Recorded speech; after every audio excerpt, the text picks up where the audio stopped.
vai cair aqui nesse bate-papo que já estamos online. Sendo assim, vamos começar, galera. Boa noite para quem já estiver nos acompanhando e para quem for nos assistir um outro dia, seja aqui na plataforma roxinha ou seja lá na plataforma vermelhinha. Desejo uma boa noite, um bom dia, uma boa tarde ou até uma boa madrugada.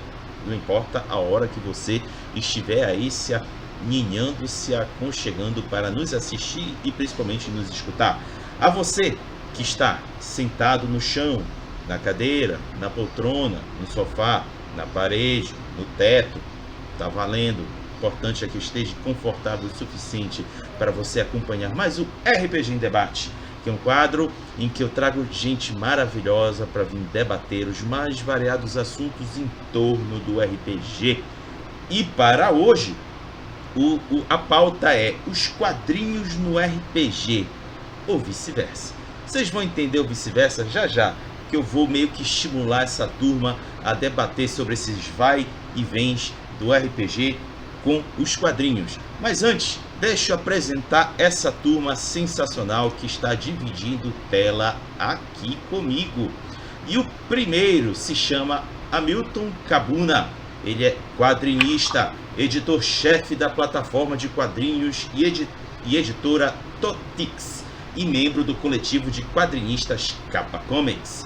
Mestre em mídias digitais pela ECO, UFRJ, além de professor de HQs, desenho e roteiro para quadrinhos.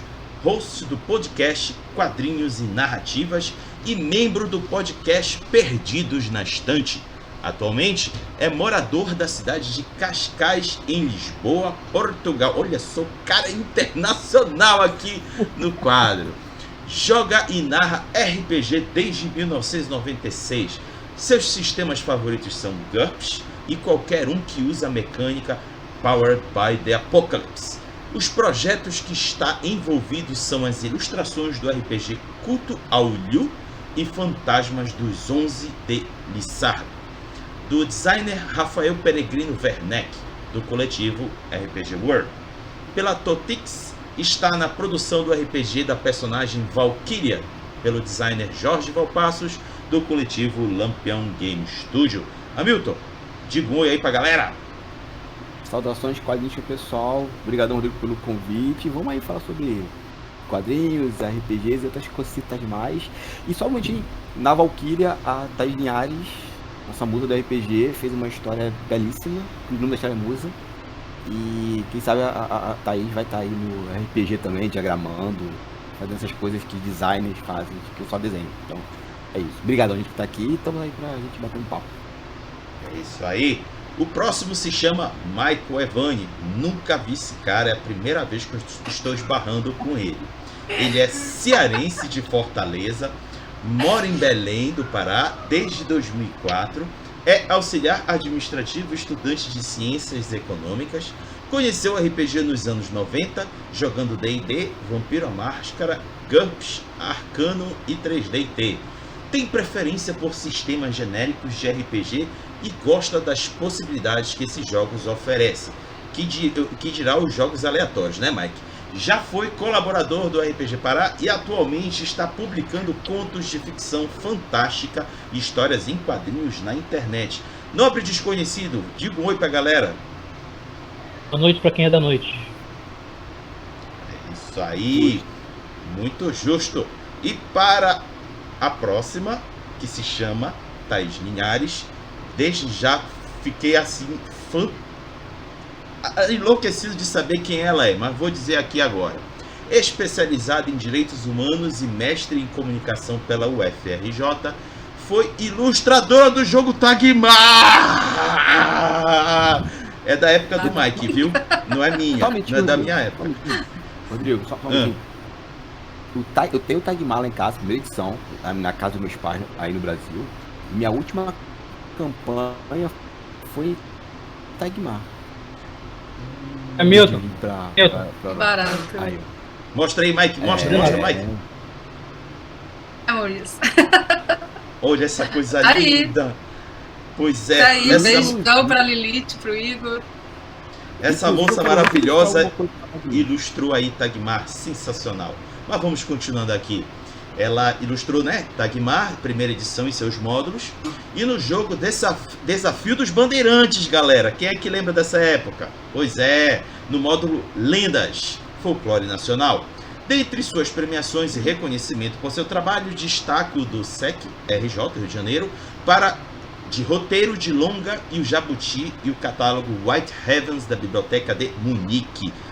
Thaís, nossa, que maravilhoso ele ter aqui. Diga um oi pra galera, por favor. Oi, galera. Muito bom estar aqui. Tô achando muito divertido. Muito bom. A sua apresentação é ótima. Valeu.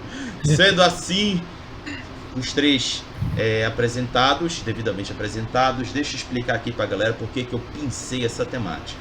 A culpa é do Cabuna e da turma da Capa Comics. Não vou mentir, eles são os tremendos culpados desse debate, porque eles conseguiram, de forma bem sucedida, viabilizar a nova edição, né, a revisada e tudo mais da Valkyria, dos quadrinhos Valkyria. E de tabela, lá no finalzinho da campanha de financiamento coletivo, foi viabilizada o RPG da Valkyria. Ou seja, mais um caso bem sucedido em que o RPG mete as suas garras nos quadrinhos. Porque não é a primeira vez, galera. É uma relação já bem antiga de quadrinhos com RPG, que em algum momento também se inverteu, pois temos hoje jogos que exploram os quadrinhos, como Tormenta, Vampiro à Máscara, dentre outros. Então, por que não debatermos sobre essa relação tão íntima do RPG com os quadrinhos, ou vice-versa? Então, galera, vou fazer aqui 3 perguntas, são perguntas norteadoras, e os 3 irão falar, responder, debater sobre cada uma delas. E vocês que estão no chat, comentem, deixem perguntas. Vou pensar e jogar no peito aqui dessa galera para eles também se debruçarem, comentarem sobre o que vocês estiverem comentando aí no chat. Sendo assim, meus queridos convidados, vamos começar com a primeira pergunta norteadora, que é: como é a sua relação com o RPG e os HQs? E para começar, Cabuna, como tu é o culpado disso tudo, isso aqui é tu que começa. Então, gente, primeiro, vamos lá, né? Assim, eu jogo RPG, como falou o Rodrigo, desde 96, mas eu leio quadrinhos desde os... Eu aprendi a ler com gibi, né? Vamos dizer assim. Eu tenho isso bem vivo na minha cabeça. Meu pai me ensinou a ler com o Walt Disney. E depois disso, foi em frente. Então, gente, a minha relação com quadrinhos e RPG ela não é separada, vamos dizer assim. Como eu sou um produtor de quadrinhos, né, eu edito, eu tô criando, né, seja escrevendo, seja desenhando ou as duas coisas, eu vejo que essa coisa com RPG é muito parecida, sabe? Eu estou utilizando uma outra ferramenta para criar uma história colaborativa. Inclusive os quadrinhos também são uma história colaborativa, né? Porque, como diz Humberto Eco, né, uma obra de arte só é concluída quando o público assiste. E o quadrinho, ele tem uma questão diferente do cinema, por exemplo, né? O cinema você é um espectador, né? Uma pessoa passiva vendo aquilo ser exibido na sua frente, seja numa tela de cinema, no computador, anyway, qualquer superfície. O quadrinho você precisa do virar página, você precisa daquele flip. Os quadros são decompostos por imagem, então você tem aquela tarja branca que chama de calha. E aquilo tudo só é completado na mente do leitor ou da leitora. Então, por mais que eu desenhe, faça, aquela mensagem ela vai ser decodificada e compreendida para outra pessoa. E por outra pessoa. E N interpretações saem dali. E o RPG acho que vai muito na mesma linha. Por mais que você tenha um RPG solo, a gente não pode esquecer que a raiz do RPG ela surge de forma coletiva. É um grupo de pessoas jogando jogo de tabuleiro, alguém tem uma ideia, vai sair dali e você nasce. Eu acho que o RPG solo vai surgir ali nos anos 80, talvez na metade dos anos 80. Eu não sou pesquisador de RPG e posso falar uma grande bobagem e peço desculpas caso esteja. Mas eu acho que o RPG, ele vai ter essa... Ele não é separado para mim dos quadrinhos, tanto que muita coisa eu pego do quadrinho nessa última campanha que a gente estava falando agora sobre Tagmar. Peguei algumas histórias de quadrinhos para colocar na aventura. E muita coisa de quadrinho, de RPG, eu coloquei em quadrinhos. Eu fui leitor de Tormenta, tem a coleção completa, a primeira edição que saiu no Brasil, lá nos anos 90, tem essa coleção completa, todos os álbuns, inclusive os extras. Então, para mim, é uma relação mútua. Tem esses momentos separados para serem produzidas? Tem. Mas na fruição, para mim, não é única, sabe? Não vejo muita diferença entre essas duas. Não é à toa que eu insisti pra gente ter o RPG da Valkyria, que já era um pedido da comunidade RPG no Rio de Janeiro. E é o nosso terceiro RPG. A gente tem o primeiro Sintomas do Universo, que nós vamos republicar em breve com um novo design de livro. Nós temos o 3D&T da Liga Tosca, Liga Tosca da Capa Comics, da Tatotix, criação do Cristiano Ludiero. Fizemos o 3D&T, né, que foi aí organizado pelo Rafael Werneck, do RPG World, e agora a Valkyria. Então, pra mim, não tem tanta diferença assim, né? Pra mim é uma relação muito amigável o RPG e os quadrinhos. Boa. Mike, sua vez. Cara, eu acho que a relação que mais se destaca de RPG com quadrinho na minha vida foi o fato de que quando eu descobri o RPG, eu troquei o vício, assim, tipo, tem alguns anos que eu fiquei afastado dos quadrinhos e dos videogames por causa do RPG. Eu era um jovem muito sem dinheiro, e não dava pra alimentar os hobbies, todos os hobbies que eu queria. Eu troquei. Mas assim, acho que a relação mais direta assim que eu tenho, a primeira relação direta que eu tenho de quadrinhos no RPG, cara, quando eu tive os primeiros contatos com os quadrinhos da Vertigo, era ali no começo da adolescência, ali nos anos 90 e tal, cara, aquilo ali pra mim me impressionou muito, né? Hellblazer, Livros da Magia, o Sandman também, só que o Sandman que mais me impressionou não foi o Sonhar, não, foi aquele do mistério, né? Aquele história policial, né? Máscara de Gás. É o meu Sandman preferido. Mas enfim. Aí eu fiquei com aquilo na cabeça da Vertigo, né? E na época eu tava aprendendo a jogar Arcanum. E aí Arcanum pra mim era tematicamente assim, era perfeito, assim, de levar o que eu via nos quadrinhos da Vertigo pra RPG. E aí me influenciou bastante. Eu diria que eu consegui entender naquela época assim que podia trazer uma coisa para outra, né? Assim, não apenas mecanicamente, né? Tipo ficha, tipo, vou trazer um personagem para cá, né? Mas o tipo de história, o clima da história, o ritmo da história, né? Não era só, vou passar esse personagem dos quadrinhos pro meu mundo aqui de jogo. E eu acho interessante essa do Paulo para pensar nessa relação que eu tive. Perfeito. E por fim, Thaís. Tá bom? Estão me ouvindo? Estamos ouvindo. Que bom. Porque eu tinha mutado aqui, eu já fiquei com medo. Será que se eu mutar vai cair no OBS de novo? Mas tudo bem. Vamos lá. Essa história é antiga, é ancestral. Quando eu desenhado Tagmar. É antes de Tagmar. Então eu tava lá, eu fazia parte de uma frota estelar, eu tava para entrar na faculdade de astronomia. Aí trouxeram uns módulos toscos, assim, a galera do IME, que é o Instituto Militar de Engenharia do Rio, namorava um estudante de lá. Trouxeram umas paradas toscas, assim, tipo, chamava D&D, que eles iam substituir porque eles estavam fazendo jogos de guerra. Então, nesse ia ser a fantasia, então era uma coisa fantástica, umas ilustrações horrorosas, assim, dos primeiros livros, né, do D&D, um feios, horrível, parecia uma parada xerocada, assim, sabe? E aí a gente começou a jogar aquilo ali, e mais tarde eu ganhei de presente do namorado um MERP, né, um MERP. Estavam lançando, a concorrente da D&D estava lançando um MERP, que era módulo para a galera que era Função dos Anéis, jogar na Terra-média, né, era Middle Earth Roleplaying. Eu me amarrei, né? Aí formei um grupo que até hoje a gente é super amigo, assim, colado. Inclusive, um deles na minha Twitch hoje me acompanhando, né, enquanto eu tava desenhando. E viramos uma família. A gente jogava todo final de semana, madrugada dentro. E quando entrei na faculdade de astronomia, eu levei o MERP, viciei minha turma inteira em RPG, assim. Todo mundo ficou viciado em RPG por minha culpa. E aquele meu MERPzinho, ou meu MERP, e minha Coração dos Outros Anéis, rodou todo aquele andar da tecnológica, assim, toda. Rodou. Aquilo foi pra Franca, voltou de Franca, foi pra Lorena, entendeu? tem muito aluno de fora do Rio, né? Então começou o módulo de RPGistas em Lorena, outro em Franca, um em Itabuna, na Bahia, mando fãs de Senhor dos Anéis e RPG MURP. Sendo que a regra do MURP é uma simplificação da regra do Rolling Master, que a gente chamava de Enrola Master, porque cada combate levava 3 dias, de tão detalhado que era um horror.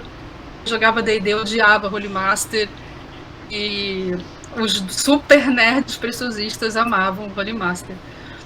Foi assim, e lá na turma lá da astronomia, né, eu fui criar uma personagem. Eu perguntei, pô, que nome que eu dou pra essa personagem? O personagem é um colega meu que depois escreveu pra fantasia, foi trabalhar no rádio astronomia lá nos Estados Unidos. Ele falou pra mim assim, dá esse nome, Ocean Diores. Aí eu, cara, que nome maneiro pro mago! Vai ser isso mesmo, Ocean Diores, e vai ser uma sócia do mal, assim. Eu já tava no Rolling Master e Ocean Diores virou um personagem, assim, do meu primeiro álbum de quadrinhos. Eu criei uma saga pra ela. E quando eu lancei minha primeira graphic novel em quadrinhos foi com a Ocean Diores. E o interessante é que antes de lançar esse álbum de quadrinhos, eu tinha um planejamento estratégico de marketing. Eu ia lançar 4 fanzines, né? 4 fanzines Grimoire. E esses fanzines eu já falava de RPG, fantasia, ficção científica, essas coisas todas. Foi um sucesso os fanzines. Por incrível que pareça, hoje eu vejo assim, eu não tinha noção de como eu estava vendendo bem, que pelo correio, sem ter internet, indo na base da confiança, tu mandava, o cara mandava o dinheirinho, às vezes o cara mandava o dinheirinho, tu mandava o zine xerocado. Eu vendia bem pra caraca, cara. E aí quando eu fiz os 4, eu tava tudo calculado. Segundo a Bienal de Quadrinhos do Rio, eu ia lançar o álbum, lancei o álbum.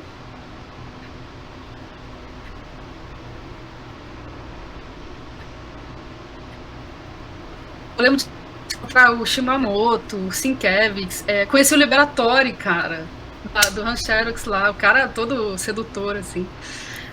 Cara, mó barato.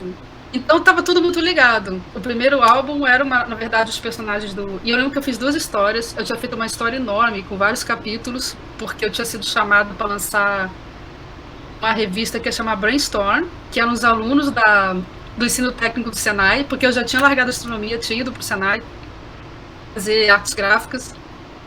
A gente ia lançar e o cara falou que a gente ia usar a gráfica do Senai de graça. Então eu fiz uma puta saga, assim, com todos os personagens do meu grupo lá. Tinha um anãozinho, todo mundo.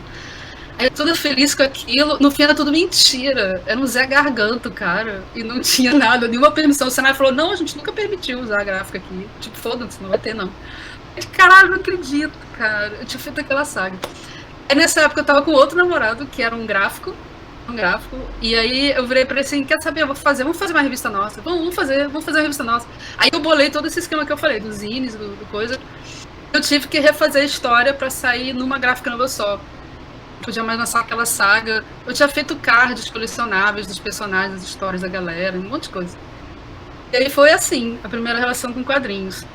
Esse fanzine, depois de um tempo ele acabou morrendo, porque já entramos na hiperinflação. Não sei de quem estava vivo já nessa época, ou se vocês ainda eram espermatozoides e óvulos. Mas com a hiperinflação eu desisti, porque o investimento que eu tive, eu consegui matéria em todos os jornais, consegui matéria na Folha, no Estadão, no Globo, no JB, que na época existia, né, o papel, no Correio Brasiliense, no jornal em Olinda. Por quê? Porque eu tinha muito contato. Com os zines eu tinha feito contato com o Brasil inteiro, tinha feito contato com a Catalunha, então saiu um jornal na Catalunha, saiu um jornal em Portimão, com um colega meu de Portimão que ainda está lá, o Fernando Vieira, jornalista lá. Fiz contato com o Busto do Monde, lá de Narbonne, do sul da França, e ele também anunciou, fez coisa, mandei coisas para ele.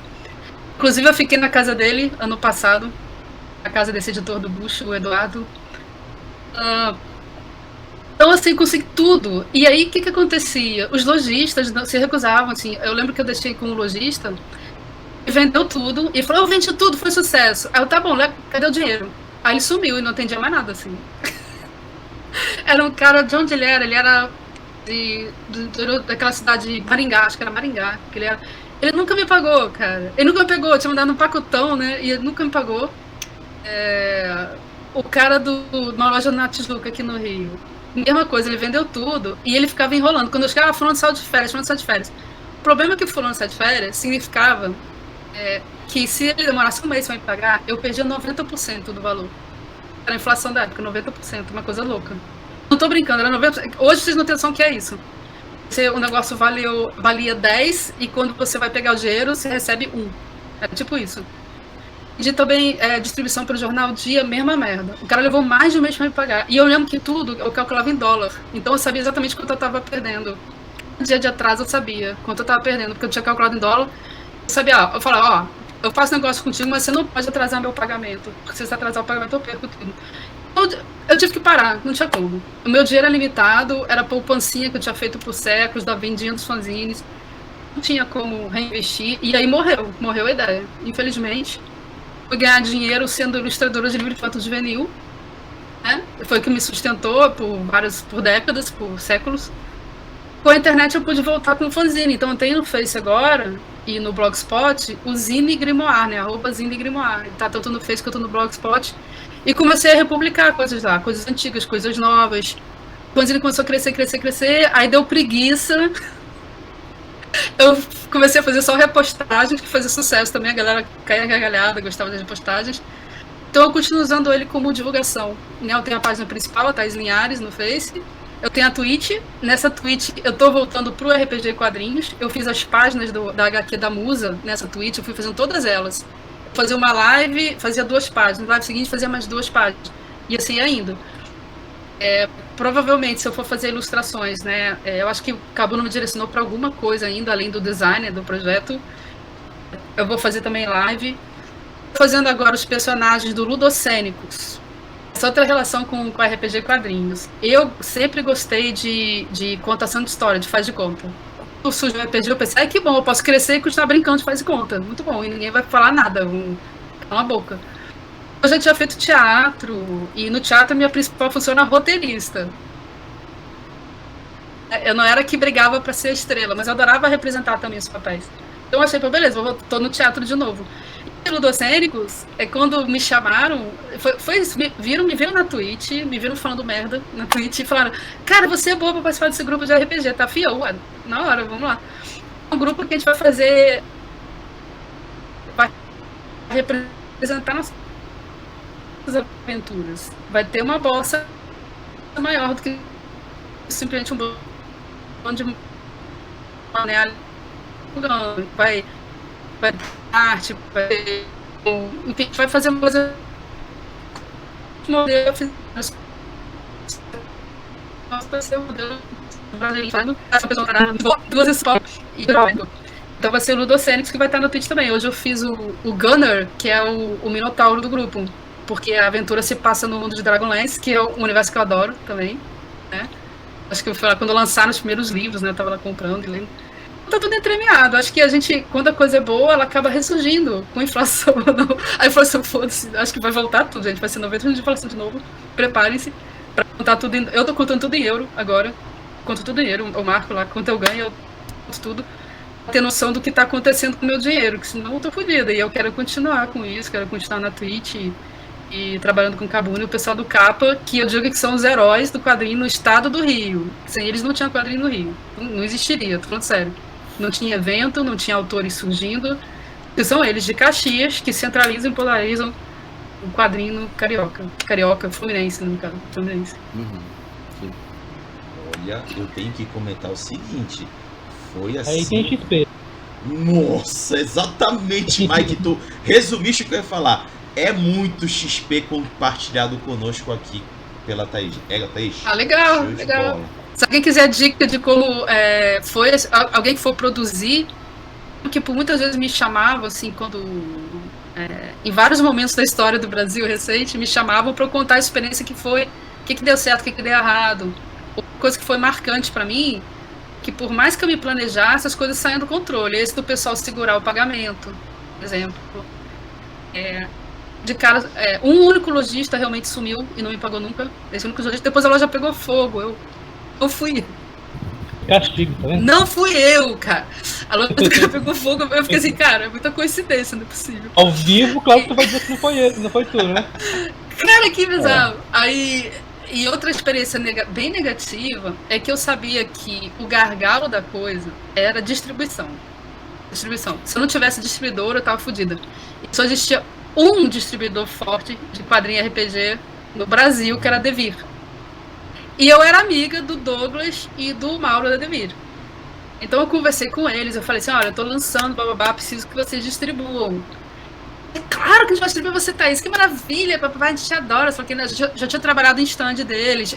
No stand deles que eu trabalhei, quando eles lançaram GURPS, eu fui uma das que ficou lá ensinando a galera a jogar GURPS, entendeu? Que eles precisavam de pessoas que ensinassem. E aí, tudo bem, lancei. Quando eu cheguei lá com tudo pronto, assim, olha, gente, como combinado, tá aqui tantos exemplares para vocês distribuírem. Acho que não sei se foi o Mauro, o Douglas foi pra minha cara. Aí ele falou assim, a gente não distribui quadrinho nacional. Eu, como assim, cara?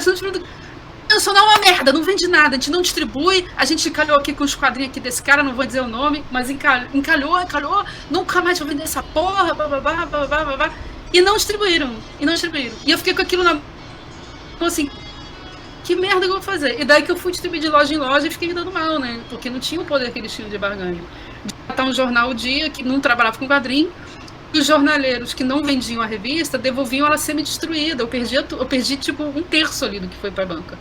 Outra, o quadrinho colocado na banca, vinha a galera da Dinap e da Chinalha e tirava o quadrinho. Eles tiravam a minha revista e jogavam atrás, assim, jogavam no chão, tiravam atrás. A gente voltava, botava de novo. Próxima vez que eles passavam, eles tiravam e jogavam fora de novo, para não deixar concorrer com nada deles. Isso aconteceu na nossa cara, sabe, jogando.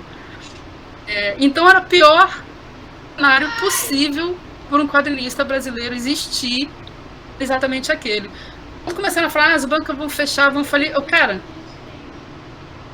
talvez recentemente funcionário do quadrinho nacional, mas naquela era muito antes, não tinha mesmo livraria pequena cagava andava pra gente, e assim, cara, morro de pena, mas não vai fazer diferença pra nós, porque não facilitou. Era curioso, quando o Mauro e o Douglas viram que saiu matéria nos jornais, a capa da folhinha, do Folha, e essa porra dessa capa saiu porque eles gostaram do negócio. Eles viram a revista, leram, gostaram e me deram essa capa, porque eu não tinha fechado, nunca fui de, sei lá, classe alta, de ter dentro do elite cultural, nunca, jamais. Era, sabe, um chão de fábrica de Senai, assim, de lá da tinta, passar tinta. E quando saiu aquilo, aí eles entraram em contato comigo e perguntaram se eu topava, mas eles iam pegar um percentual gigantesco. Eu, naquele desespero, né, eu falei assim, pô, melhor do que nada, né? Eu peguei o percentual gigantesco que eles iam pegar em cima. E me liga o Mauro Case, do Panaceia, que é na época, um dos fanzines mais importantes, né, de São Paulo. Da vida, assim, porra, Thaís, eu não combinei contigo, a gente achou que ia ajudar na revista. Eu, como assim, Mauro? Não entendi. Você negociou com a Devir? Eles chegaram com essa oferta, era uma merda, mas eu tentei. Pois é, Thaís, eu tava negociando com eles e eles iam pegar um percentual menor do que esses, que eles forçaram o barra por cima de você, eles te deram uma desperta em cima de você. Caralho, que filha da puta, cara. Quer dizer, a Devir sacaneava direto o quadrinista, entendeu? Sacaneava. Então, quando eu vi a Devir toda santa, lançou Mutarelli, isso aqui. Cara, é interesse econômico. É isso. Eu não sei, de repente, só a cor que eles fizeram com o Mutarelli foi legal, não sei. Provavelmente não foi, entendeu? Porque a gente não é comerciante, a gente não é capitalista. E a gente tem que aprender isso, tem que ter mais cursos de Eduardo Moreira entre os quadrinistas. O que eu melhorei nesse ponto é que eu estudei muito sobre contratos, muito sobre direitos autorais, muito sobre contratos, porque também era muito passada para trás quando eu fui para o ramo das editoras, né? Para não ser passada para trás, comecei a estudar e ver quem era quem no mercado. Então, galera, agora que vocês têm internet, irem-se nesses exemplos aqui que vocês estão vendo, né? O Cabuna, aqui a galera, que eles têm uma experiência legal e podem fazer formação de rede e não cair na mão desses caras, porque esses caras eles dependem da gente mais do que a gente depende deles, porque mudou, né? A economia mudou. Você não precisa mais botar na banca, livraria. Você pode vender a parada em PDF primeiro, financiar e depois cobrir a parte impressa. Já planejando o evento. Tem evento paralelo surgindo dos independentes. Cara, os eventos de independentes são os melhores, assim, os que eu gosto mais. O Cabuna, para comprovar, ele podia falar disso.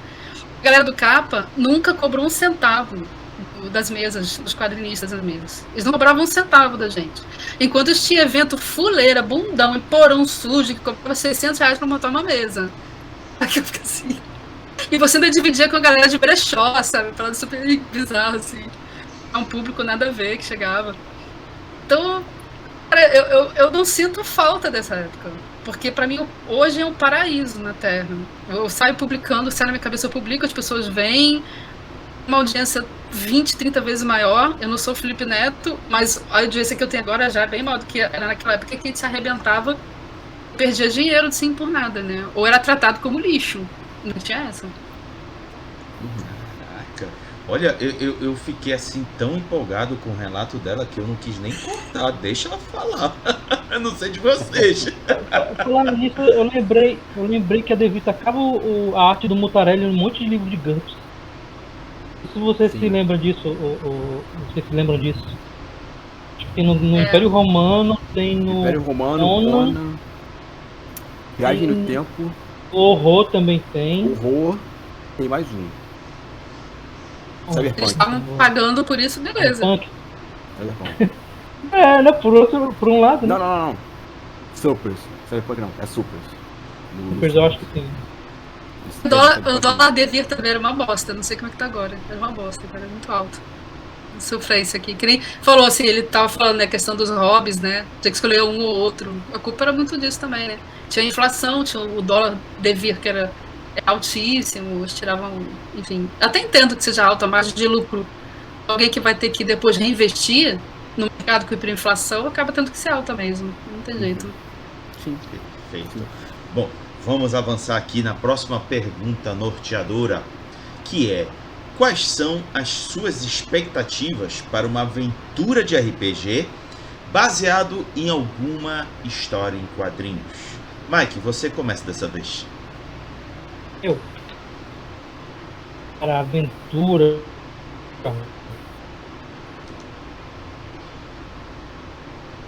Quando eu penso em jogar uma aventura de RPG baseada em história limitada, eu acho que eu penso mais em relação ao ritmo, história e ao papel dos elementos presentes na aventura. Acho que é basicamente isso. Mecânica em si, eu não. A adaptação dos fatos nem dos personagens eu não me ligo muito, não.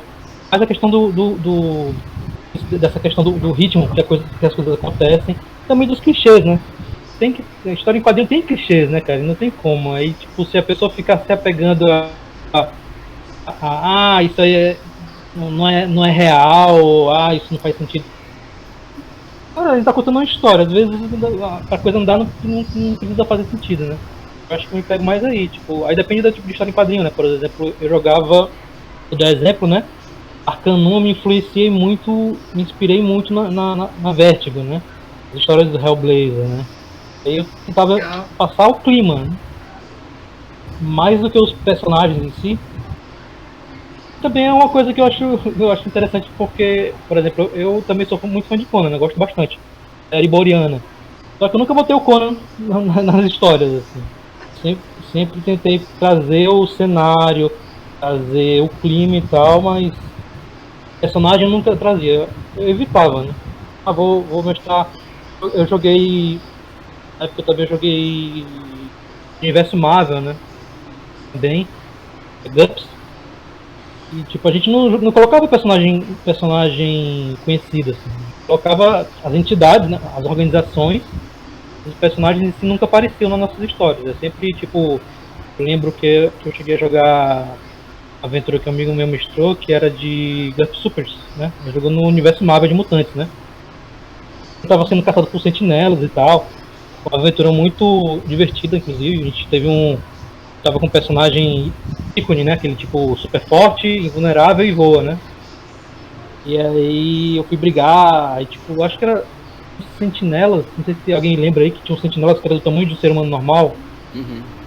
Na minha cronologia pessoal, o nome daquilo era Super Sentinela, mas eu não lembro se era esse o nome.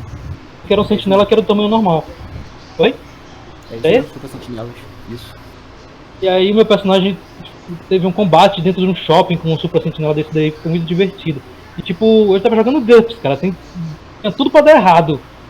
A complicação de fazer isso uma luta de dois caras super fortes voando dentro de um shopping. Dane-se, entendeu? Tipo, é isso que eu tô falando. O que importa é o papel da coisa, é a proposta da coisa. A gente está jogando um combate tem que ser, entre aspas, né, cinematográfico, né, dinâmico. E a regra não atrapalhava a gente, porque a gente dava uma afrouxada nessa hora. Eu acho que quando eu tô jogando RPG, eu vou jogar assim. Também porque tipo, a gente vai jogar de história em quadrinho, não necessariamente é de super-heróis, né? Também tem essa. Como eu me inspirava na Vertigo no começo. Com certeza. Fazendo do Conan também, tipo, como eu disse, eu nunca trouxe o Conan pra história, né? Era só o cenário. Eu jogava, por exemplo, eu tacava, na verdade não é o Conan, eu jogava GURPS, né? Aí eu misturava GURPS Conan com GURPS Horror. Aí eu fazia essa mistura bacana pra me achar na Erebori Hunt. Basicamente isso, era aventura, clima e ritmo. Basicamente. Vou passar a vez agora para a Thaís. Tá aqui. Eu mutei também que tem um gato aqui miando. Assim, eu gosto quando eles tentam manter a fidelidade àquilo que você conhece e curte do universo dos quadrinhos. Respeitar as regras daquele universo. Não qual seria interessante, porque seria tão legal. Quando você tem.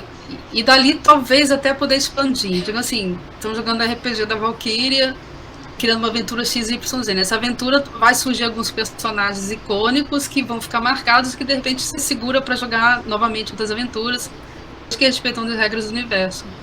Então é basicamente isso, né? Não estragar tudo. Ele falou, ele não bota. Um dos motivos de não botar talvez os personagens icônicos que ele não queria botar, não botar o Conan e tudo, é aquele medo até de estragar o personagem. Ele tem que ser representado como ele é conhecido pela gente, né? De repente ele bota um Conan e o cara se comporta de um jeito tão diferente que quebra a magia ali da coisa. Dizer que no mundo da Thaís de RPG de super-heróis, o Superman não mata. Não pode. Você faça isso como o mote da aventura. No dia que o Superman matou alguém. O papel da coisa, né? Justamente a negação da proposta é respeitar a proposta, de certa forma. Sim. E para fechar, Cabuna. Eu acho que eu fico no meio do caminho entre a Thaís e o Mike pelo seguinte: eu sou desse time da Thaís. Você vai fazer um negócio? Você seja o mais. Respeite o máximo possível aquela obra primária, até para não criar esse ruído, né? Como, por exemplo, vou fazer um Superman que mata, um Batman que mata, um Homem-Aranha que mata, como eu já vi. Ok, você tá colocando. É a sua mesa, faz o que tu quiser, não tem nenhum problema. Só que assim, talvez nem todo mundo curte aquilo que eu acho que, por exemplo, eu até. É errado, eu até consigo ver o Superman e o Batman matando, né? O Homem-Aranha, né? O amigão da vizinhança matando. É um pouquinho demais. E talvez por isso a gente acaba retirando os ícones, né? E deixando a história sendo contada por outras pessoas, né? daquele universo, talvez até muito mais enriquecedor do que você contar a própria história. Mas a tua pergunta, Rodrigo, me lembrou de uma vez, assim, minha expectativa sobre muitas coisas são muito baixas, assim, acho que tô com 40 anos agora, então tem coisa que o pessoal fala, tá na maior hype, eu tô abaixo do radar, se não no solo. A expectativa é assim, se for bom, ok, se for ruim, não perdi nada. Mas, por exemplo, eu me lembro que uma vez um cara, acho que foi no Nova Iguaçu, embaixo da Fluminense, o cara queria mestrar uma aventura mesmo de uma história do X-Men. Uma história mesmo, assim, pegou o padrinho para mostrar. E foi muito ruim pra gente, porque ele queria que a gente fizesse implicito na história. Sabe? Acontecia aquela coisa na história que a gente. Um filme, né? Tava fazendo um filme daquela história. Só que tinha dados e ninguém era ator. E assim, a gente não terminou a história, a gente saiu, porque era uma história grande, enfim, ele continuou a coisa. Então assim, toda vez que alguém fala assim, vou fazer uma aventura baseada numa história, eu sempre falo você pensa assim, liberte-se da história. O clássico dos X-Men, tem Dia de um Futuro Esquecido, onde até virou filme, se não me engano. Liberte-se daquilo, sabe? pode acontecer uma coisa com a sua história onde o Wolverine não seja morto pelos sentinelas. Dando spoiler. Ele não seja morto pelos sentinelas. Pode acontecer uma coisa onde os personagens da X-Men não morrem. Bicho, vai se virar cabelo. Se você não quer que isso aconteça, então conta assim, o que aconteceu com os outros mutantes no cenário de Dia de Futuro Esquecido após a morte dos X-Men? Porque os X-Men morrem naquela história, e quem protege aqueles outros mutantes? Aí beleza, aí eu acho que é válido. Mas eu sempre falo assim, ó, sabendo que a história não é aquilo, né? Porque são linguagens diferentes, são propostas diferentes. Ou você se descola, aí você vai contar uma história. Ou se descola, ponto 1. A história vai para outro caminho. Ponto 2. Eu vou contar o que aconteceu naquele universo daquela história, que eu acho muito mais válido. Ou 3, não faça. Não faço, porque a experiência que eu tive foi muito ruim. Então, assim, então expectativa minha sempre são baixas. Mas tem qualquer coisa, não se preocupe. Livro, filme, série, videogame, qualquer coisa, a minha expectativa tá sempre ali abaixo do radar. Acabou, esse lance aí que tu falou é interessante. Interessante porque realmente é isso, cara. Tipo, eu, por exemplo, quando eu vou jogar uma aventura e tal, eu vou jogar no universo Marvel, né? Pô, quero participar daquele mundo como ele é, né? Porque eu vou ter o gosto dele, né? Vou vivenciar de certa forma ele, né? O cara muda o universo, o Homem-Aranha é um cara otário, tipo, pô, cara, tanto faz então, né? Tipo, não tô.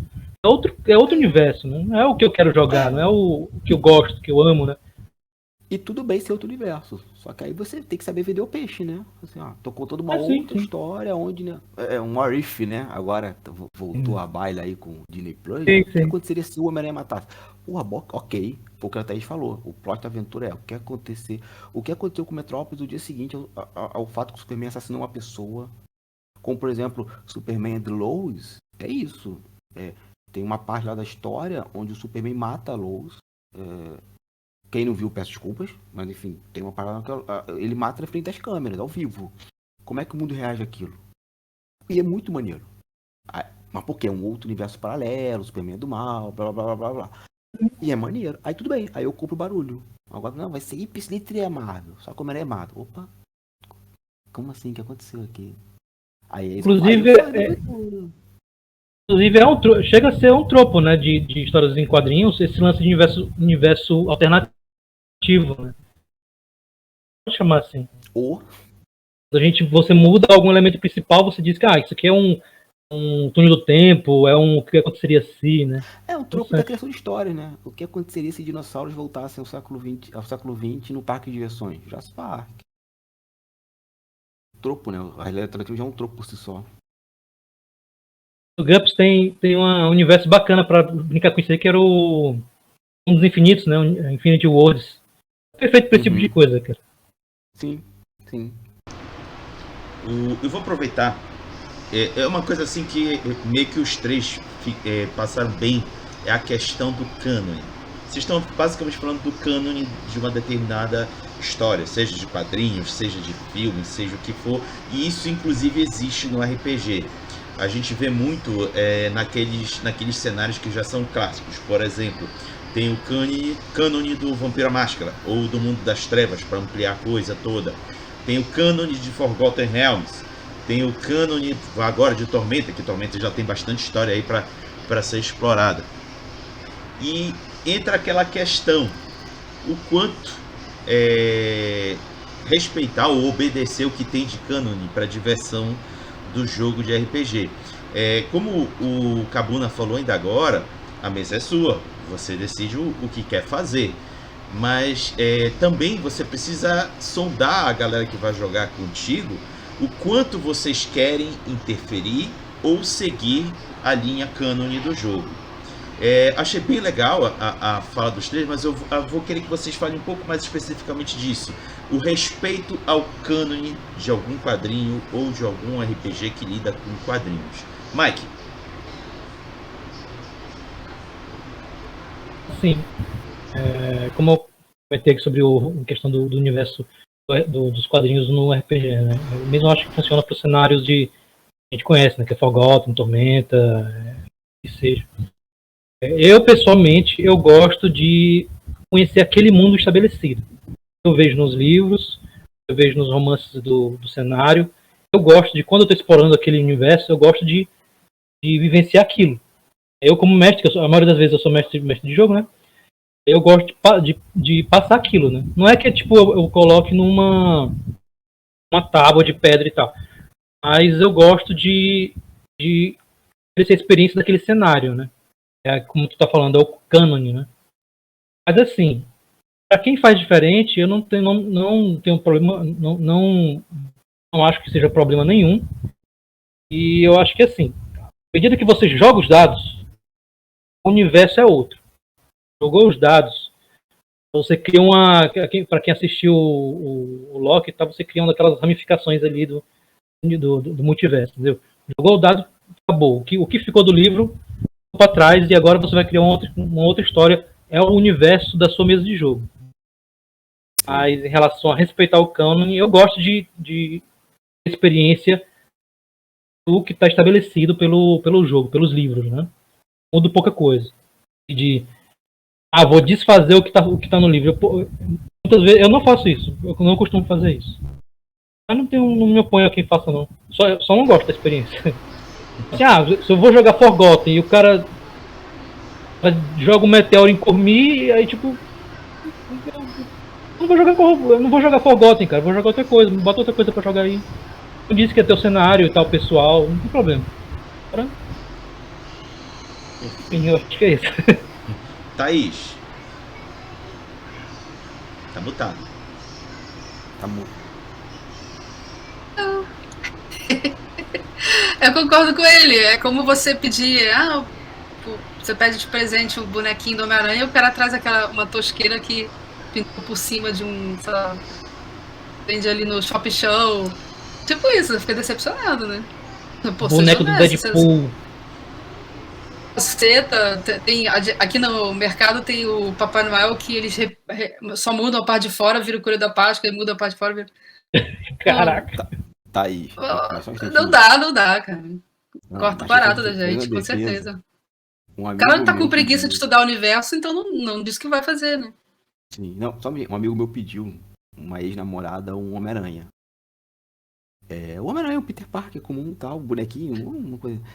Aí ela não sabia, achou e falou assim, eu não achei, peguei um preto. Era uma edição do Venom rara, que ela conseguiu comprar assim por, sei lá, R$3 no eBay da vida. Aí ele ficou felizão. Assim. Aí depois terminou o namoro, ele casou com outra pessoa e tal. Mas de vez em quando dá sorte esses erros assim. Terminava o namoro não, cara. Show. Não, ela que terminou, na verdade. Mas passou uns anos, foi assim. Ela não deu o bonequinho do Homem-Aranha preto, Sub-Zero amarelo. Aí foi. O Super Mario Verde, mas eu atrapalhei a Thaís, não tinha nada a falar. Já encerrou, Thaís? Não, sim, é isso mesmo. Porque eu concordo com o que o Mike falou. Exatamente. Show. Então, pra fechar, acabou, né? Rapaz, eu sou o cara que, assim, eu gosto do cânone até a página 2. Eu concordo com os dois, eu acho que você tem, assim... eu vou mestrar em Dragonlance, Forgotten Realms, ou Tagmar, como eu mestrei no Brasil. Sentei, Tagmar, li, beleza. Aí vem, isso é o cânone. Aí vem aquilo, o que eu não quero do cânone. Então, todas as lendas de Tagmar, eu não joguei com elas. Eu não joguei, não é que eu desvirtuei elas. Eu não quero, mas eu quero essa cidade aqui porque ela tem uma lenda bem pequenininha, bem legal. Pronto, peguei aquela lenda pequenininha e fiz uma história. Aí eu acho que pra mim é isso, é você brincar com o cânone e ao mesmo tempo você subverter o cânone. Sabe, assim, lá, se eu não me engano, em Tagmar tem uma história de uma espécie de, não sei se é ponte, né, mas é um local que vai para as nuvens. Eu falei, não, meus personagens estão tão longe desse local que eles nem têm ideia que esse local existe. Não faz parte do mundo deles, vão ficar bem aqui. Sabe? É o mundo, eu tô aqui, pequenininho, nesse canto. Aí eu acho que é isso. Então assim, eu vou trabalhar com o cânone. Você senta, estuda o cânone e fala assim, ok, como é que eu posso alterar o cânone sem quebrá-lo? Sem transformar em outra coisa, sabe? Aí eu acho que a brincadeira é nessa, mas assim, sabe? Acho que assim, eu não tô defendendo que o cânone tem que ser imutável, tal, assim. Porque às vezes geram uns ruídos muito complicados. Você faz voltando ao exemplo do Homem-Aranha. Você faz um Homem-Aranha que mata, vou fazer aqui, vai ser maneiro e tal. Pô, não vai. Assim, você vai agradar um grupo de pessoas considerável? Vai. de boa. Mas era aquilo que a gente queria ver? Será que aquilo é o mais legal? Mas é aquilo, quer fazer na sua mesa? Tá de boa. Eu não tenho nenhum problema com quem faz, quem cria matéria em cima disso, acho até muito interessante. A pessoa ter aquela criatividade de talvez com uma coragem de quebrar esse cânone. Mas acho que é isso, você tem um cânone pré-estabelecido, tenta buscar as brechas daquele cânone para você poder fazer a sua história, fazer a sua marca, sabe? Eu gosto muito de um exemplo da série Elementary, não sei se passa ainda, que é um Sherlock Holmes mais no século XXI, onde a Lucy Lewis é o Watson.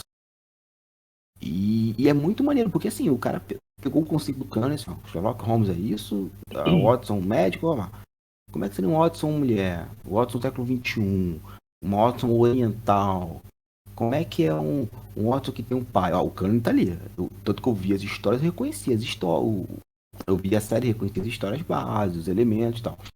Pô, mas os caras foram botando umas coisas ali bem interessantes, assim. Vamos pegar a Tormenta. Gente, quadrinho. O que o Caçaro faz na última edição é uma briga de monstro gigante. E virou cânone de Holy Avenge. Tanto que, se não me engano, tem até agora uma fortaleza, que é um robô gigante. E então a gente fala assim, mechas fazem parte do cânone de Tormenta. Só que Tormenta é um mundo tão grande que, por exemplo, talvez os meus personagens estejam lutando há 10 anos numa área da Tormenta, que eu nem sei se existe ainda, né? Porque tem tanta coisa na Tormenta. E eles não acompanharam a construção desse robô gigante. Eles sabem da luta do Paladino contra aquele monstro gigante. Eles não sabem nada. Eles só sabem o que acontece em Tormenta. Vê, naquela região de Tormenta. O cânone continua lá. Eu só não quero trabalhar com ele. Aí eu vou pegar um cantinho do mundo, criar uma lenda ali, que aquela tormenta foi uma maldição de alguém. Não é a história verídica, mas é outra coisa. E por aí vai. Eu acho que é isso. O cânone tá ali. O legal é como é que eu brinco com ele sem quebrá-lo.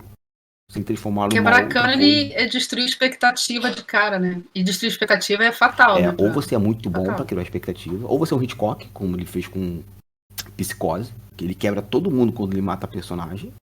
Porra, é Hitchcock. Ou você não é Hitchcock. Não tem um meio termo. Exatamente. Tem um caso recente que é o Mestre do Universo, né? Qual deles, né? O que ele esperava conseguir com aquilo, destruindo todas as expectativas possíveis? Não, mas o que é Mestre do Universo? As pessoas reclamassem. O He-Man, que não é He-Man. Ah, tá. Inclusive, já vem com falas fatais de roteiro, que ter sido proposital, tipo, ele foda-se, tô fazendo isso pra quem já é fã, mas eu vou deixar todos os fãs decepcionados. Então, gente, meus filhos, por exemplo, não tinham visto. Não conseguiam pegar nada, porque não fazia o menor sentido o que ele estava fazendo ali. Não conseguiram pegar todas. Ele foi quebrando todas a montagem mesmo, de apresentação de personagens, apresentação de universo. Não tinha. Então, quem estava vendo pela primeira vez também não podia curtir, não tinha como. Então, paciência, é isso aí. Foi jogando, tipo. Ninguém entendeu. Boa. Vamos então agora à terceira pergunta norteadora, que é a seguinte: quais jogos de RPG você considera que sejam bons, não estou falando excelente, que sejam bons para adaptar histórias em quadrinhos? E para começar, dessa vez convido o Capuna. Não, minto, desculpa, a Thaís. Quem sou eu? Conheço muito pouco sistema, cara. Só sistema de dinossauro. Então é GURPS, pronto. Tinha antes do GURPS o Fringe Wolf. Tinha o Fringe Wolf. A gente desconfia que o GURPS se inspirou no Fringe Wolf. Um jogo independente, nunca estourou, era excelente e já tinha esse sistema GURPS. O Fringe Wolf, você era viajante espaço-temporal. Do mote. Você viajava entre as dimensões e tinha umas criaturas que eram os Melors, sei lá o quê, meio asquerosas, tá? De vários níveis, tipo Digimon, vários níveis, estavam através das dimensões. Então, cada aventura ia ser num tempo e num cenário diferente. E o sistema era tipo GURPS, era adaptável. Gente, jogo. Isso, o Fringe Wolf. Fringe Wolf, até eu quero criar uma história do Fringe Wolf. Eu tenho aqui, eu vou aproveitar a fala da Thaís para reforçar uma coisa. Pelo menos na década de 90, o que dominava muito era o Dungeons and Dragons com seu sistema D20 e o Mundo das Trevas com o sistema Storyteller. Qualquer outra coisa que a galera quisesse jogar que fugisse dessas duas pegadas se refugiava em GURPS. Por isso que eu tenho um carinho muito grande por GURPS, cara, porque ele conseguia abraçar por assim dizer, aquela área que não queria a pegada de um D20 ou de um storyteller. Muito bom lembrado isso, viu, Thaís? Bem legal mesmo. Passo a fala agora para o Cabuna. Cara, só pra comentar o GURPS, assim, eu nunca tive problema jogando GURPS. Eu acho que é porque a gente ignorava, novamente. Tava lá aquelas regras, toda coisa, que GURPS é uma regra verdade, tem regra pra cavar pá. Ignora. Sabe, tá lá a regra. Eu não vou trabalhar com ela, eu vou trabalhar com outras coisas. É o cânone. Tô lá com aquele livrão, eu tenho 2 manuais do GURPS, né, 2 edições. Uma até capa branca, tá bonitona. Eu tô GURPS Super, e tinha um montão de regras que a gente ignora. E vamos seguir em frente, assim. Eu gosto muito do GURPS, tanto que eu acho que uma das maiores sacadas que fizeram, não sei quem fez, foi ter feito o mini GURPS. Eu acho que espetacular, porque assim, sintetizaram o negócio a um nível, pegaram o código-fonte dele e limparam o tanto que ficou ali bonitão. Mas eu acho que um sistema hoje excelente, e eu vou me permita fazer um jabá, um sistema hoje excelente que a gente está fazendo para fazer histórias em quadrinhos, é do meu parceiro Rafael Preguinho Werneck, do RPG World, que ele me deu esse presente, né, de ilustrar um livro, o Culto ao Lu, que tem uma coisa com cultista, tem essa coisa do Lovecraft, né, mas é Lu e tal, e a gente fez uma fusão, não uma fusão, mas a gente fez um suplemento do Culto ao Lu chamado Pedra Rara. Pedra Rara é uma história da Capa Comics, criada pelo João Carpalhal, que é uma favela mágica. Pensa no realismo fantástico da América Latina, né? Pedra Rara é isso. Então a gente pegou aquele universo do Culto ao Lu, que é uma coisa que Culto ao Lu, assim, ele é basicamente terror, mas extremamente modular. Então você quer fazer um terrir, encaixa. Você quer fazer uma coisa mais gore, encaixa. Sobrenatural, encaixa, etc. PTBA, tal, PBTA, ele é bem modular. Então a gente pegou essa premissa e fez um suplemento baseado em Pedra Rara e o pessoal gostou muito. Então eu e o Rafael, a gente vai começar a fazer uma série de histórias de quadrinhos de 8 páginas, vai ser pela Totix em 2022, dentro dessa parada. Por que eu tô falando isso? Por que eu tô falando de jabá? Além de fazer o jabá, porque assim, eu acho que depende muito da mão de quem tá fazendo. Às vezes você tem um sistema muito bom mecanicamente, mas a pessoa que vai fazer o quadrinho não sabe fazer o quadrinho. Não sabe como, sabe, transformar aquilo em uma história. Às vezes quer botar tudo que aconteceu no... Exemplo cabal. Acho que todo mundo concorda que os filmes do D&D são fracos. Você não vai ter um novo agora, eu acho. Tá programado. Mas assim, a culpa não é do D&D. O filme, o novo. Porque assim, a culpa não é do D&D. É da galera que não soube compreender aquele mundo, traduzir aquele mundo com uma nova linguagem. Aí, mano, videogame. O melhor exemplo de filme pra mim até hoje, baseado em games, é Mortal Kombat 1 dos anos 90. O cara compreendeu aquilo, ó. É assim que funciona. O que não funciona no videogame? Tira, bota isso aqui. Então assim, vamos pegar o GURPS, sei lá, Viagem no Tempo, baseado nesse exemplo da Thaís. Eu e Thaís, assim, a gente tem experiência com quadrinho há muitos anos, a gente conseguiria pegar uma aventura que a gente jogou e pensei, pô, isso aqui veio um bom RPG, perdão, um bom quadrinho. Ah, mas isso aqui corta, isso aqui vai virar uma piada interna, tal, não vai ter problema. Aí eu acho que não é o sistema, pode ser bom ou excelente. Eu acho que a mão de quem tá por trás daquela criação é que vai dar o sabor da coisa. Lembrando ao cinema, não podemos esquecer que Hitchcock, ele andava pelos Estados Unidos pegando histórias ruins para transformar em bons filmes. E eram contos ruins, histórias ruins, assim, mas os filmes eram excelentes. Gente. Por mais que Hitchcock fosse um cara tirano, que ele falava que o filme era dele, né? O papo de coletividade não existe, mas ninguém pode negar a genialidade do cara e pegar plots muito bobos e transformar em filmes excelentes. É só ver Pássaros. Um grupo de pássaros ataca uma cidade. Porra, e alguém vai falar mal do filme Pássaro? Não tem como. Perfeito. Mike, sua vez. Pergunta? A pergunta, Mike. Sistema para... Sistemas sistema, né? que você considera bom para emular a história em quadrinhos? Ah, sim, beleza. Brincadeira. Não, mas tô falando sério. Mas tô brincando, mas tô falando sério. Sim. As coisas, né, cara? Tipo, o melhor jogo de super-heróis, de história em quadrinhos de super-heróis e tal, não necessariamente vai ser o jogo que vai lhe dar a melhor experiência, né? Como eu falei, tipo, pra mim, uma das melhores aventuras que eu já joguei foi de GURPS lá no passado, né? Como eu gosto de sistema simulacionista, geralmente, tipo assim, GURPS, 3DT, eu gosto, entendeu? Um que eu acho muito interessante, que é o Fusion, que eu ainda não tive experiência de jogar, mas eu li, assim, eu gostei bastante, eu tenho muita curiosidade de testar. Também tem que ver que muitas vezes a gente história em quadrinho pro RPG não necessariamente vai ser de super-heróis, né? Também tem essa. Uhum. Tem vários tipos de histórias de quadrinhos que a gente pode trazer, né? E assim, uma coisa comum que a gente observa nos jogos de RPG é que, por exemplo, tu pode pegar personagem noir, personagem urbano vai funcionar, vários sistemas diferentes, né? Vai ter, tipo, tu pode usar tanto de Storyteller quanto de GURPS, quanto de Savage Worlds, DT e tal. Geralmente os jogos que eu ponho de super-heróis, eles quebram em duas coisas. Quando a escala é grande demais, muito poder, e aí os sistemas têm que se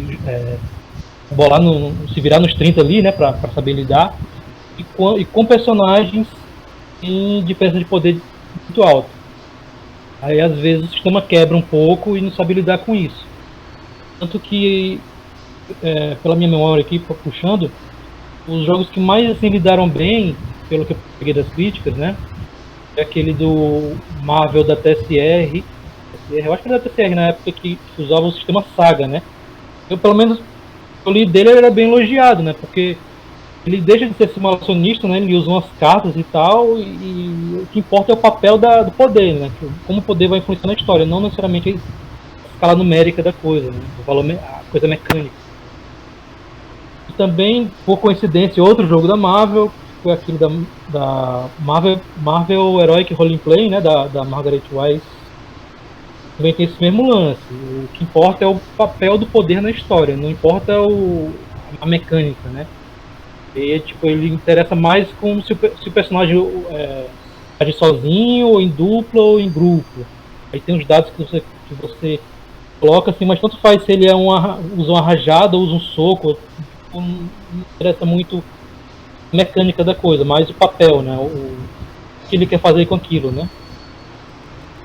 Aí geralmente quando os jogos tentam lidar melhor com isso, com superpoderes, né, com personagens de super-heróis, eles vão em busca de entender o papel do que aquele boneco faz naquele mundo.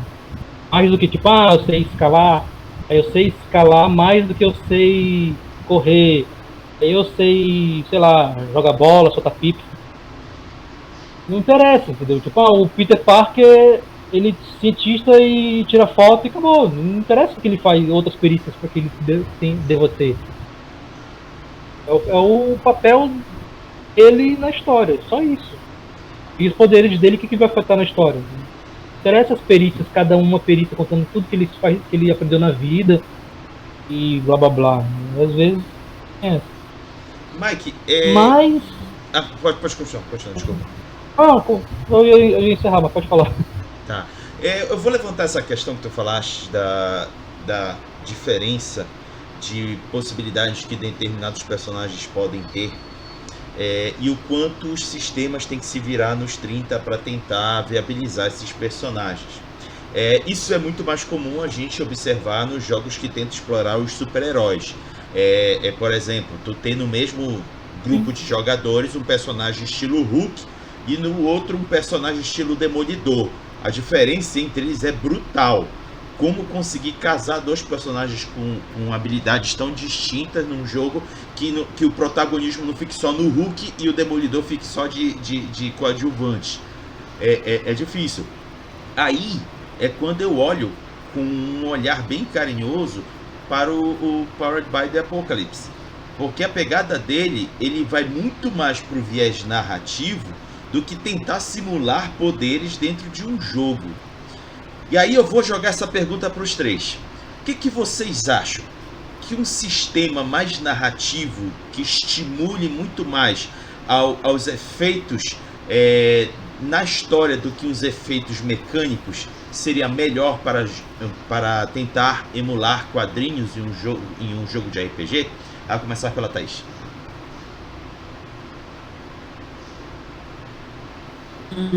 É difícil. Acho que depende do que você está pretendendo ali. Talvez no meio de construindo para chegar numa determinada cena de ação pode ser mais interessante. Já na cena de ação em si, a galera vai se sentir meio roubada se não for diferencial mesmo. Eu sou o Hulk e estou lutando com o Wolverine, então eu posso arrebentar ele no meio e jogar ele metade para cada lado. Enfim, assim.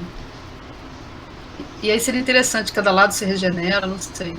Mas tipo, acho que é complexo isso. Acho que uma coisa que é interessante, o próprio GURPS tem esse lance de você ignorar regras, aceitar regras. Então eu lembro que às vezes a gente estava jogando, por exemplo, D&D, e a galera que tinha saudade do Holy Master falava assim, vamos criar uma tabela de crítico para usar em D&D. Só que só em combate importante era usado isso. É como se cortasse, agora sim, a regra muda, porque a gente quer dar atenção a certas coisas, não faria sentido perder tempo com isso antes, ou atrapalharia antes. Talvez no caso do herói seja isso, talvez em determinados combates você vai levar mais fortemente em questão isso.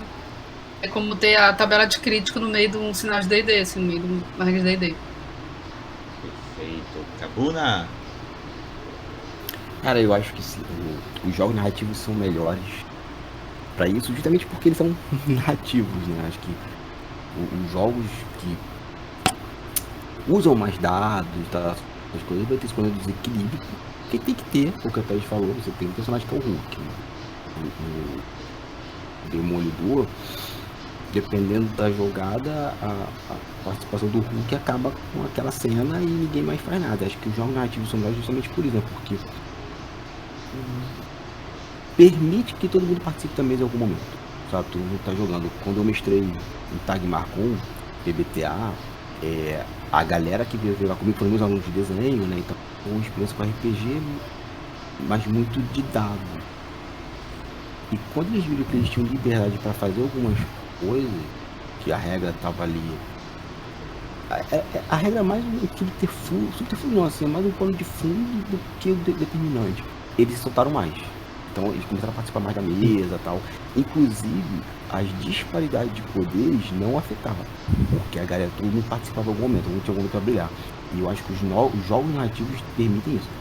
Que mesmo um personagem muito poderoso, um personagem muito fraco, aí lógico, vai depender da condição. Bom, tanto o médico como da coletividade da mesa, os jogos narrativos que tem essa permite muito mais todo mundo em algum momento brilhar, participar de forma equânime na partida, naquela aventura que está sendo jogada, está sendo narrada, no caso. Perfeito. Mike! Cara, assim, é uma coisa que a gente se perde um pouco nesse negócio de converter. Às vezes acontece essa perda de sentido, tipo, a gente vai converter a história de quadrinho pro RPG, no sistema de RPG, seja narrativo ou simulacionista, e a gente perde alguma coisa, né? A gente perde o objeto da coisa, né? Tipo, nessa conversão de fazer a ficha, né? E a gente, por exemplo, esse lance de não interessa o equilíbrio, tipo, na história do Justiceiro, se o Hulk aparecer, o Justiceiro vai, sei lá, fazer alguma coisa que vai ferrar o Justiceiro, vai ferrar o Hulk. Na história do Wolverine, quem vai se garantir mais é o Wolverine, não interessa se ele está enfrentando um surfista prateado. Na história do, sei lá, do Capitão América, o Capitão América que vai ter protagonismo e ele vai bater em todo mundo, não interessa se é um bucha qualquer ou se é o Galactus, sei lá. Então, tipo, isso nos quadrinhos a gente vê nos quadrinhos, né? Tanto que tem aquela frase lá do famosa do Stan Lee, né? Que, quem ganha a briga entre fulano e fulano? Ganha quem o escritor quiser, entendeu? E tipo, esse equilíbrio não existe nos quadrinhos. Mesmo tipo essa pseudo-realidade que a gente coloca, mas o Hulk não ia nem. O Cero nunca ia ter qualquer chance com o Hulk. Né? Pode acontecer numa história qualquer, entendeu? Aí tipo, pode ser uma história ruim, pode ser uma história ruim. Pode ser uma história boa também, se o cara souber fazer, mas enfim. E aí, quando a gente vai pro RPG, por exemplo, esse Marvel Heroic Roleplay da Margaret Weis, ele tinha um lance lá que, tipo, você atribuía dados pro personagem atuar solo, atuar em dupla ou atuar em grupo. Aí esse era o atributo, se eu não me engano, era o atributo básico. Aí, tipo, depois você tinha umas habilidades que o personagem tinha que você agregava mais dados. É tipo, se o Hulk provavelmente tem um dado máximo solo, o Justiceiro também.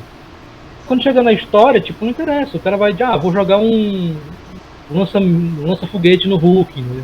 Na história, nessa história, o Hulk pode ser afetado por um lança-foguete, por que não? Mas aí, tipo, outro personagem que tem agindo solo, só que ele consegue mais agir em duplo ou em grupo, tipo, vamos dizer um Robin, por exemplo. O Robin é um cara que historicamente age em dupla, né? Então ele tem um dado máximo em dupla. Sozinho ele não é tão forte. Ele tá enfrentando, sei lá, um cara vai pegar uma bazuca, aí tipo, não vai causar o mesmo efeito no personagem Hulk. Enfim, não sei se fez sentido isso que eu disse. Mas é por aí, tipo. E esse jogo, ele não é narrativista, é um jogo simulacionista. Por mais que seja uma simulação simplificada, né? Simplista. Simulação realista, como é o GURPS, que tenta simular a realidade. Mais real que a realidade. Antes de eu seguir para as considerações finais, eu me lembrei agora, enquanto vocês estavam falando, vai muito também de como vai a narrativa, né? E o quanto consegue dar protagonismo a todo mundo que está no contexto da história. Por exemplo, pego o primeiro filme dos Vingadores. Há uma disparidade muito grande entre os protagonistas. Você tem numa ponta o Hulk e o Thor, e na outra ponta você tem a Viúva Negra e o Arqueiro, né? E aí, em um dado momento, eu confesso, em um dado momento eu perguntei, gente, como é que a Viúva Negra vai ganhar o seu protagonismo no filme com toda essa alopração de heróis? E aí eles colocam aquela cena dela conversando com o Loki. Nossa, que cena maravilhosa. Fantástico. Eu rio muito naquela cena que tem apresentando todos os Vingadores no filme, no primeiro filme. Tipo assim, tem o Capitão América com o escudo, tem o Thor com o martelo, tem o Hulk furioso, tem a Viúva Negra com uma pistolinha, aí você já olha assim, né? Pistolinha. Aí aparece o Gavião Arqueiro com arco e flecha. Pô, tá fazendo o que aí, jogador? Mas é isso que é interessante. O pessoal que produziu o enredo conseguiu dar protagonismo a cada um deles. É isso que é legal. E a gente. Mas é isso que é história em quadrinho, entendeu? Perfeito. Bom, vamos agora avançar. Diga. Rafa, só completando aqui o papo. Tipo, o sistema narrativista ele pode ajudar, entendeu? Mas, por exemplo, eu sempre me dei bem assim jogando com jogos não são equilibrados, né? Tipo, jogando história no mundo das trevas, aí misturar lobisomem com vampiro, essas coisas sobrenaturais. No Arcano também fazia a mesma coisa, misturava. Eu tive problema porque eu sabia mais ou menos fazer ali um bolado ali pra não ficar injusto pra nenhum dos lados, né? Aí também conta, tipo, o sistema narrativista ele vai ajudar nesse sentido, mas o simulações também pode ser usado se souber fazer esse bem bolado aí. Perfeito. Bom, vamos agora nos encaminhar para as considerações finais, que é o momento aqui do debate em que os participantes tecem seus últimos comentários sobre o assunto. Achou que não esqueceu, não era o momento, é agora o momento de falar e contribuir para fechar o debate. Também falar dos seus trabalhos, falar também fazer um pouco do jabá de suas atividades e dar um até logo para a galera. E para começar, convido o Cabuna. Então, gente, eu só para falar, só um momentinho, botar aqui o notebook para carregar, porque já descarregou, pronto, voltou. Eu não entendi bem a pergunta, né? Que eu falei qual sistema que se poderia emular bem nos quadrinhos. Se a gente for pegar um quadrinho de super-herói, um sistema que tá aí, que eu achei bem interessante, joguei, é o Masks. Inclusive tá em financiamento coletivo agora pela editora Camaleão, Circuito Camaleão. Isso. E o Masks é bem isso. É um RPG de super, adolescentes super poderosos e tal, vivendo numa cidade, assim, Justiça Jovem, Titans, X-Men Evolution, é nessa pegada, então é bem divertido. Considerações finais, gente.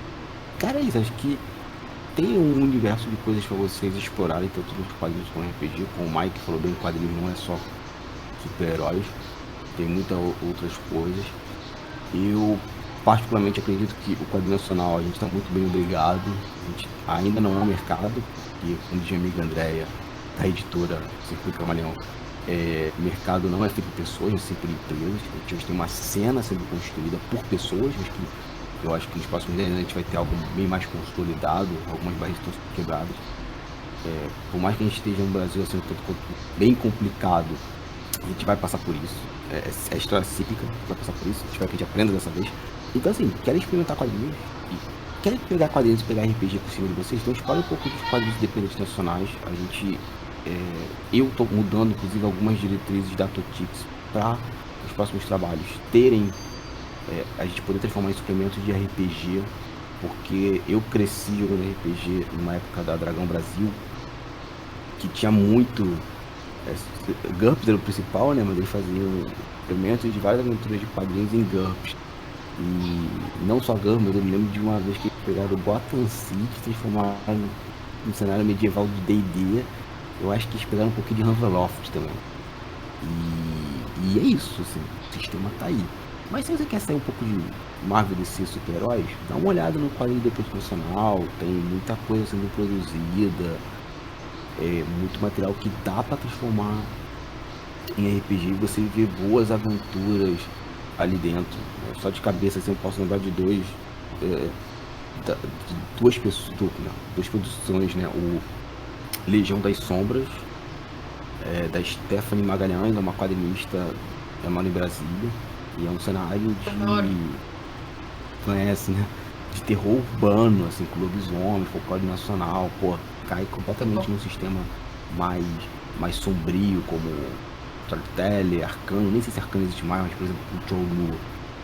E a outra é o Digo Freitas, que tem o Tinta Fresca, que ele tem todo um cenário com uma pessoa, um garoto que descobriu que o spray dele, ele é grafiteiro, o spray dele permite que ele abra portais para outras dimensões, sabe? Tá aí o cenário para explorar, assim, é bem interessante. Então é isso, quer fazer essa dobradinha e fugir um pouco do lugar comum?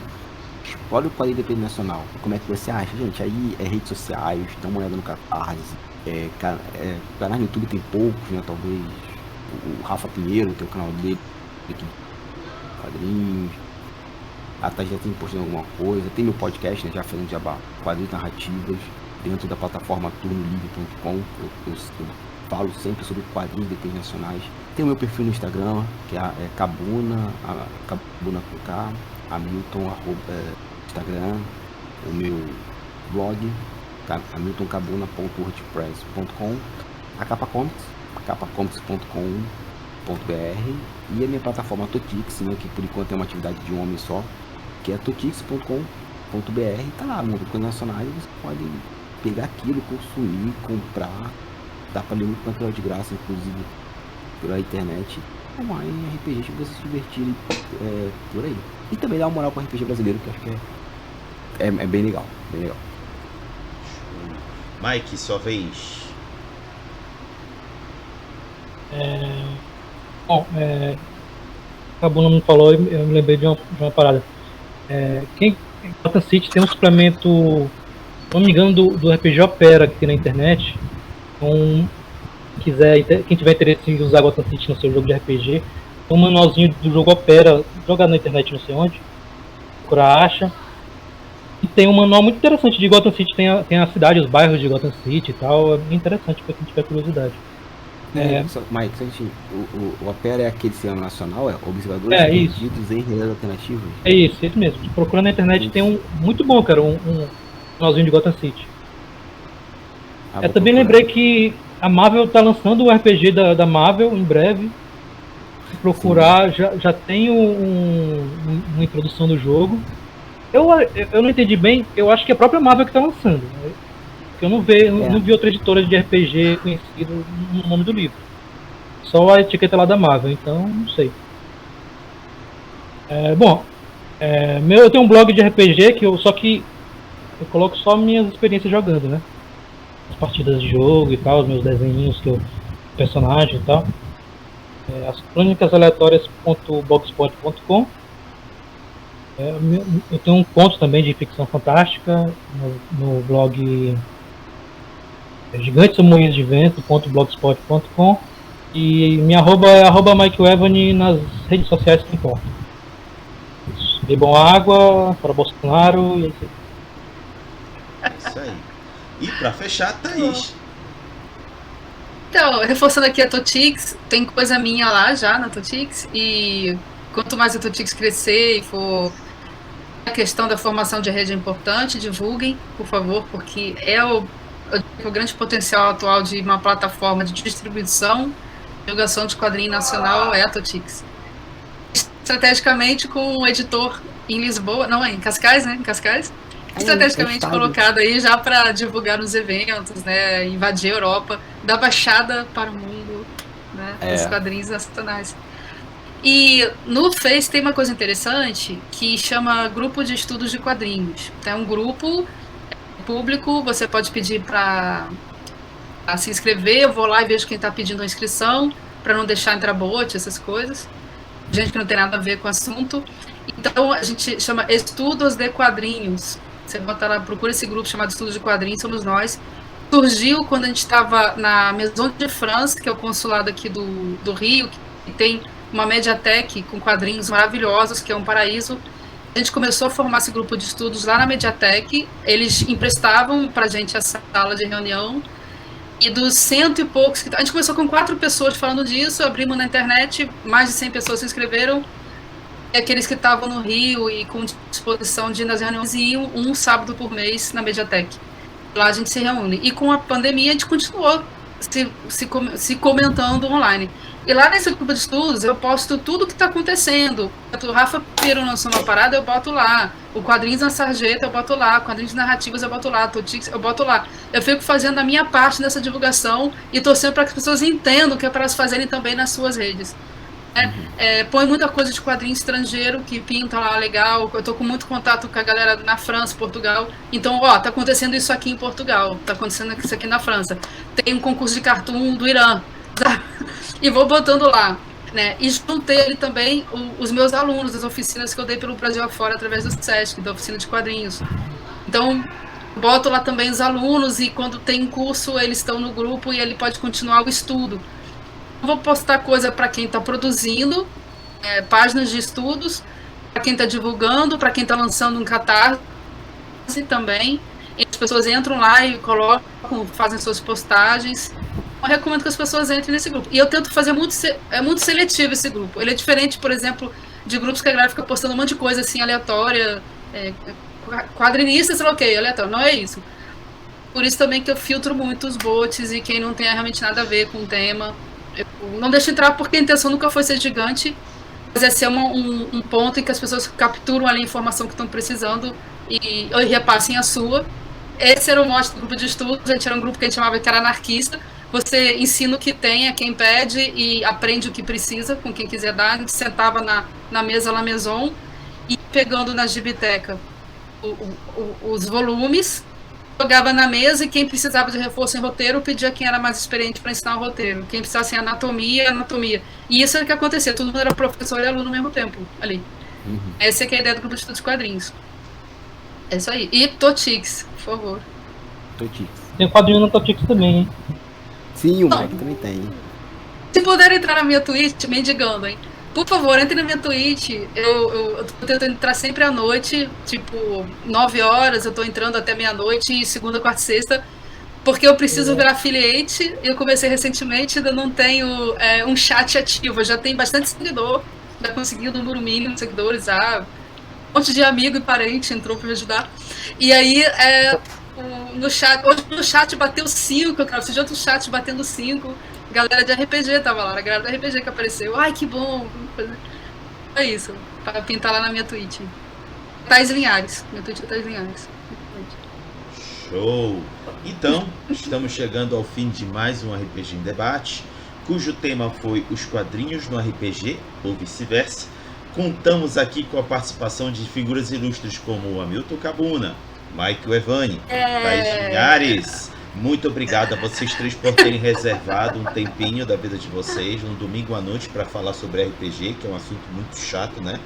Muito obrigado. Não, muito bem colocado. Muito obrigado a quem assistiu a gente aqui, ou que estiver assistindo mais tarde lá na plataforma vermelhinha. Muito obrigado mesmo, e peço para que os convidados, junto comigo, digam até logo para a galera. Falou, pessoal, até a próxima. Até logo pra galera. Logo, muito obrigado. Obrigado mesmo. Adianta.